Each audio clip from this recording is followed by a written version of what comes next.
Louvado seja nosso Senhor Jesus Cristo, para sempre seja louvado. Querido povo de Deus, Evangelho do dia, segunda-feira, dia 9 de outubro.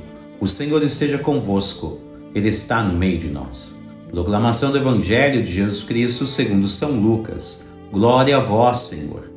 Naquele tempo, um mestre da lei se levantou e, querendo pôr Jesus em dificuldade, perguntou: Mestre, que devo fazer para receber em herança a vida eterna? Jesus lhe disse: Que está escrito na lei? Como lês? Ele então respondeu: Amarás o Senhor teu Deus de todo o teu coração e com toda a tua alma, com toda a tua força e com toda a tua inteligência, e a teu próximo como a ti mesmo. Jesus lhe disse: Tu respondeste corretamente. Faze isso e viverás. Ele, porém, querendo justificar-se, disse a Jesus: E quem é o meu próximo? Jesus respondeu: Certo homem descia de Jerusalém para Jericó e caiu nas mãos de assaltantes. Eles arrancaram-lhe tudo, espancaram-no e foram-se embora, deixando-o quase morto. Por acaso, um sacerdote estava descendo por aquele caminho.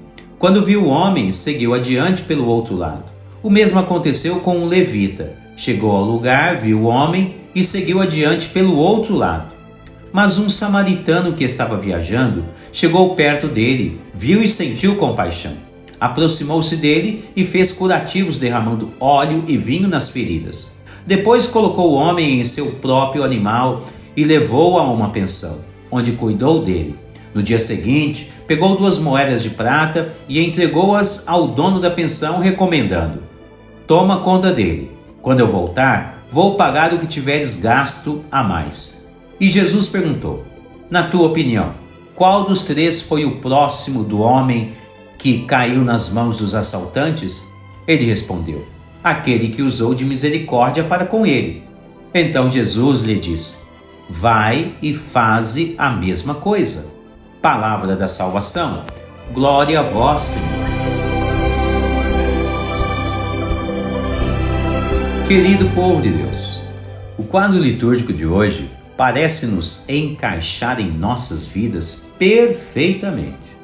A começar da primeira leitura, que aliás, já de antemão, indico como leitura espiritual, leitura orante para este dia, se caso ainda não leram inteiramente.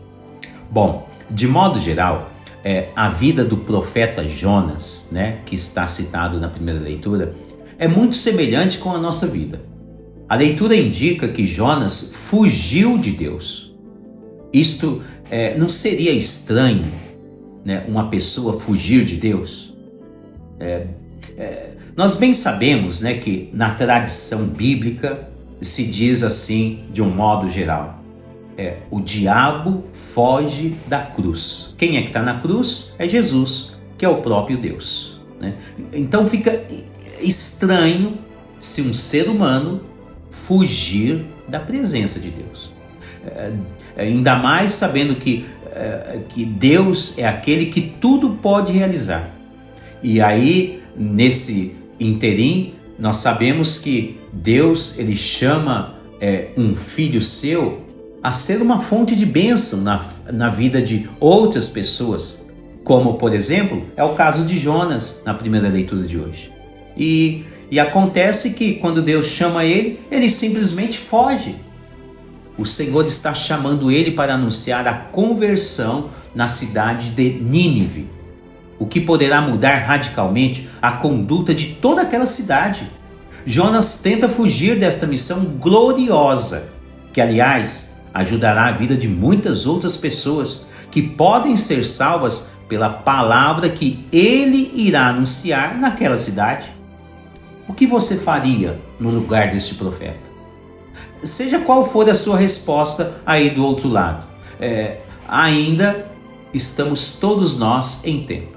Cada um de nós podemos ser uma fonte de bênçãos na vida de muitas outras pessoas.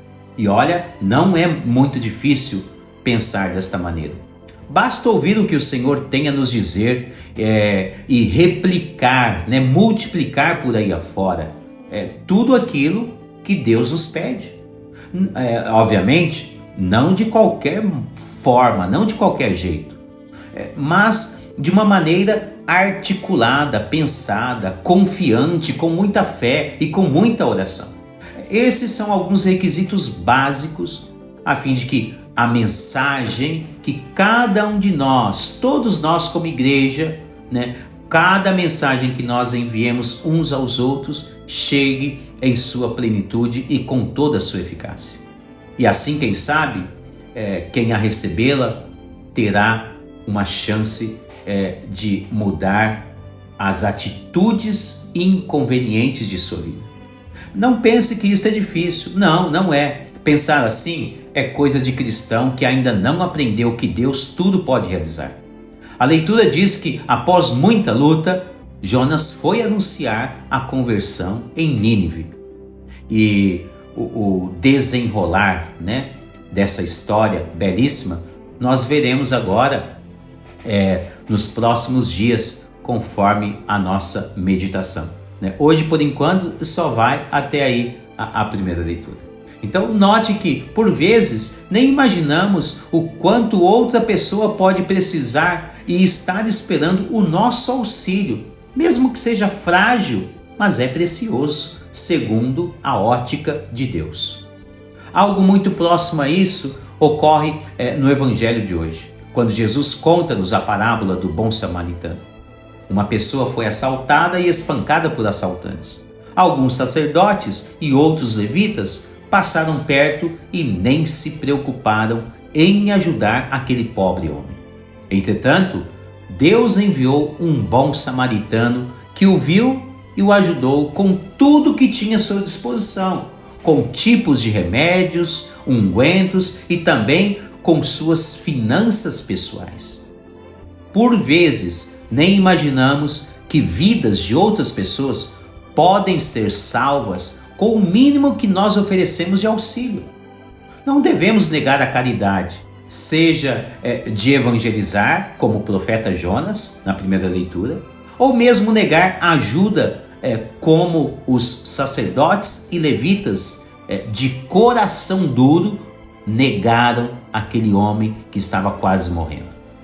O exemplo de hoje é o bom samaritano que não mediu esforços e fez tudo o que podia pelo seu semelhante.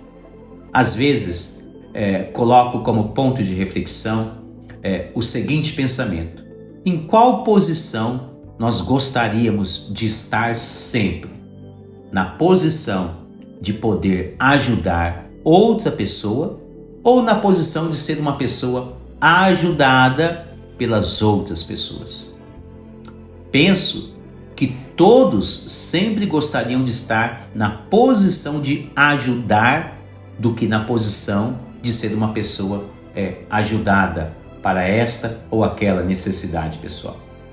Então, não vamos fazer como Jonas fez no início desta primeira leitura, quando Deus o queria como fonte de bênçãos e ele fugiu de seu compromisso de anunciar a conversão naquela cidade.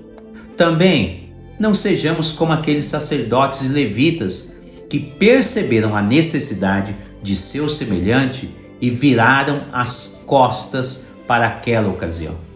Ao contrário disso, deixemos Deus nos enviar onde quer que Ele nos queira e assim, sem dúvida alguma, seremos objetos da misericórdia divina e quem sabe nos tornaremos fonte de bênçãos e ajudaremos ainda mais as pessoas que necessitam de uma palavra ou mesmo de bens que estejam ao nosso alcance. Deus abençoe você e toda a sua família.